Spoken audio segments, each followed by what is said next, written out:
Assalamualaikum warahmatullahi wabarakatuh. Halo semua, perkenalkan saya Putri Zulaika, biasa dipanggil Putri dengan NIM 22002133. Baiklah, di sini saya akan sedikit menjelaskan hasil analisis saya tentang materi yaitu konsep dasar, fungsi, dan jenis komunikasi organisasi. Sebelumnya kita ketahui apa itu komunikasi. Apa itu organisasi dan apa itu komunikasi organisasi. Komunikasi adalah suatu proses penyampaian ide, gagasan, atau informasi dari seseorang ke orang lain, bahkan ke sekelompok orang sehingga terjadinya suatu interaksi. Dan interaksi tersebutlah yang disebut sebagai komunikasi. Sedangkan organisasi adalah sekelompok perangkat atau sekelompok orang yang saling bekerja sama untuk mencapai tujuan bersama. Dan apa itu komunikasi organisasi? Komunikasi organisasi adalah sebuah proses yang terjadi dalam suatu organisasi berupa penyampaian penerimaan dan pertukaran informasi serta pesan yang dilakukan untuk mencapai suatu tujuan bersama atau tujuan tertentu yang telah ditetapkan secara bersama.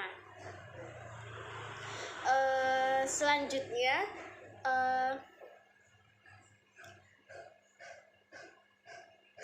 kita masuk kepada fungsi-fungsi komunikasi organisasi. Fungsi komunikasi organisasi itu ada 4, yaitu yang pertama ada fungsi informasi. Dalam organisasi ini atau dalam fungsi ini, organisasi bertindak sebagai suatu sistem yang memproses informasi. Proses informasi yang hadir dalam organisasi tersebut diharapkan dapat memberikan dan menerima informasi yang baik untuk tercapainya kelancaran dalam organisasi.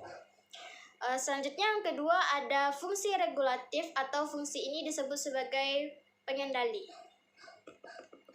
Diharapkan dapat memperlancarkan peraturan serta pedoman yang telah ditetapkan oleh pemimpin dan anggota organisasi.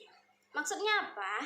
Misalnya, seorang pemimpin yang telah menetapkan peraturan dalam organisasinya yang dijadikan sebagai pedoman dalam organisasi tersebut yang harus dipatuhi oleh anggota-anggota organisasi bahkan pemimpin organisasi tersebut, sehingga seperti apapun peraturan-peraturan tersebut, jika kita atau anggota tersebut sudah masuk dalam organisasi tersebut, suka tidak suka, mau tidak mau, peraturan tersebut harus dipatuhi. Jika tidak ingin mematuhi atau tidak sesuai dengan peraturan tersebut, bisa keluar dari organisasi tersebut. Baik, selanjutnya yang ketiga ada fungsi persuasif atau fungsi persuasif ini biasa disebut sebagai motivasi bagi anggotanya. Fungsi persuasif ini yaitu fungsi memberikan perintah. Fungsi ini dilakukan oleh pemimpin. Dalam fungsi ini pemimpin memberikan motivasi kepada anggotanya. Bagaimana cara anggota tersebut memberikan motivasi pada anggotanya atau memberikan arahan kepada anggotanya, menjelaskan apa yang harus dilakukan, bagaimana cara mereka bekerja yang baik, dan apa yang dikerjakan dengan baik agar tercapainya suatu pekerjaan yang baik juga. Selanjutnya ada fungsi integratif, yaitu penyediaan saluran atau hal-hal yang dapat mempermudahkan anggota organisasi untuk melakukan pekerjaan dengan baik. Maksudnya seperti apa? Seperti ini loh. Seperti setiap anggota dapat memberikan tanggapan baik itu seperti rasa emosional kepada pemimpin terhadap pekerjaannya.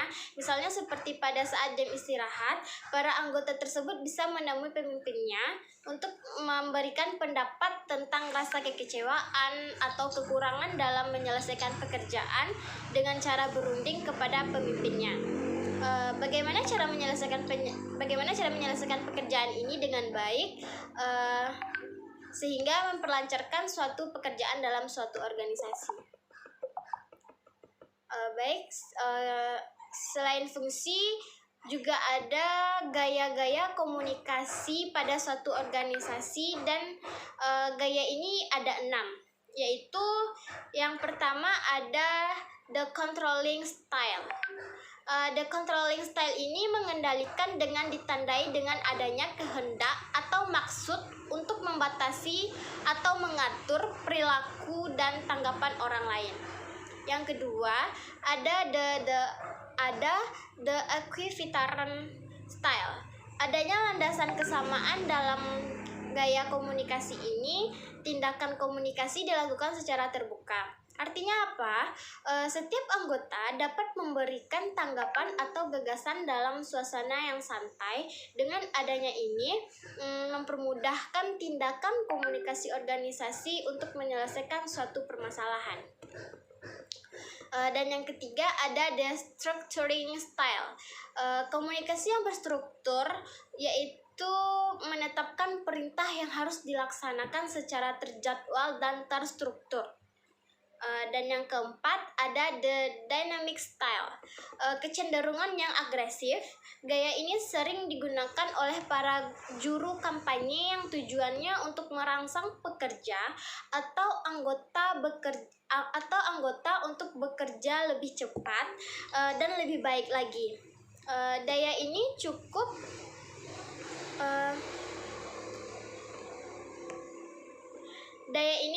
efektif digunakan dalam mengatasi persoalan yang bersifat kritis.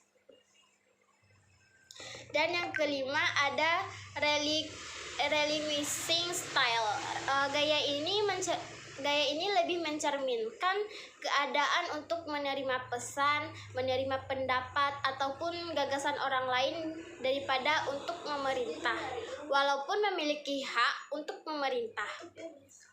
Maksudnya apa? Seseorang pemimpin memberikan tanggung jawab kepada orang lain untuk menyelesaikan suatu pekerjaan.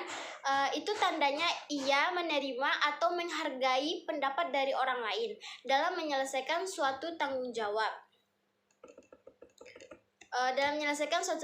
Tersebut. Selanjutnya ada the withdrawal style, yaitu tidak ada keinginan dari orang yang memakai gaya ini untuk berkomunikasi dengan orang lain karena adanya beberapa persoalan atau kesulitan antara pribadi yang dihadapinya. Misalnya seperti tidak ingin dilibatkan dalam sebuah persoalan atau melepas tanggung jawab untuk menghindari komunikasi dengan orang lain yang memiliki persoalan dengan niaga. Ini tidak layak dipakai di dalam komunikasi organisasi. Selanjutnya ada jenis-jenis komunikasi organisasi. Ada dua yaitu yang pertama jenis internal yang berfokus pada interaksi atau upaya untuk membangun relasi sesama anggota organisasi. Contohnya seperti upaya mengubah suatu visi yang sudah ada sejak organisasi ini muncul. Mengubah visi ini dapat dilakukan dengan menyatukan pendapat setiap anggota melalui diskusi serta komunikasi antar anggota dan pemimpin.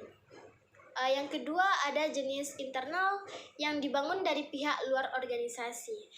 Ini biasanya digunakan untuk mendapat atau memperoleh sponsor atau iklan dalam mengembangkan kerjasama yang dibutuhkan suatu organisasi dari pihak luar.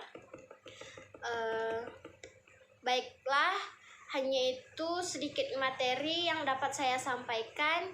Jika ada kata-kata saya yang salah atau penyampaian saya yang salah dalam video kali ini, saya mohon maaf. Saya akhiri dengan sekian, terima kasih. Wabillahi taufiq wal hidayah. Assalamualaikum warahmatullahi wabarakatuh.